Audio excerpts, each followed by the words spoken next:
नमस्कार, स्वागत है आपका। आप देख रहे सी न्यूज़ भारत। मैं हूं आपके साथ इशिता। वक्त हो गया खास खबर का। खबर नर्मदा जिले के रामपुर घाट से है, जहां रणछोड़राय मंदिर और तिलकवाड़ा से प्रारंभ उत्तर वाहिनी नर्मदा की पंचकोशी परिक्रमा हाल नर्मदा जिले में चल रही है। 1 महीने तक चलने वाली ये परिक्रमा करने के लिए हजारों की संख्या में श्रद्धालु देश के कोने कोने से आ रहे हैं। प्राकृतिक वातावरण में बहती मां नर्मदा के दर्शन कर श्रद्धालु धन्यता का अनुभव कर रहे हैं। ये श्रद्धालुओं के लिए स्वैच्छिक संस्थाएं भी काम कर रही हैं। आश्रम और सेवा भावी लोग भी भक्तों के लिए चाय नाश्ते की और आराम करने की सेवा देकर पुण्य कमा रहे हैं। वहीं पिछली रात गुजरात के गृह मंत्री हर्ष संघवी उत्तर वाहिनी मां नर्मदा की परिक्रमा करने के लिए नर्मदा जिले में आए थे। रात्रि के दरमियान नर्मदा के रामपुर घाट पर मंदिर में दर्शन कर पंचकोशी नर्मदा परिक्रमा का शुभारंभ किया। इस आयोजन के बारे में गृह राज्य मंत्री हर्ष संघवी ने और क्या कुछ कहा, सुनिए।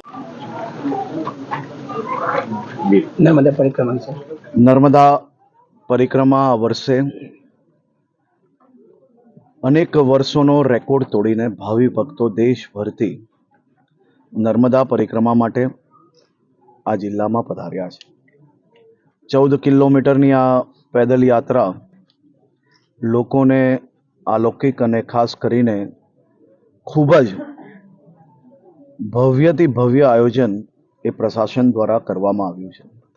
ખાસ કરીને હું નર્મદા જિલ્લાના સૌ નાગરિકોનો આભાર માનું છું। સૌએ અહીં પધારેલા ભક્તો માટે પોતાના ઘરના આંગણા એ મહેમાન પરિવારજનો આવતા હોય તે રીતે લોકોનું સ્વાગત કર્યું અને ભારતીય જનતા પાર્ટીના બી પ્રત્યેક કાર્યકર્તાઓનો હું ખૂબ ખૂબ આભાર માનું છું, અભિનંદન આપું છું। સૌ કાર્યકર્તાઓએ અલગ અલગ ભંડારા એટલું જ નહીં પરંતુ હોડીઓમાં બી સૌ યાત્રીઓની સેવા માટે દરેક હોડીમાં એક એક કાર્યકર્તાઓની વ્યવસ્થા કરવામાં આવી છે।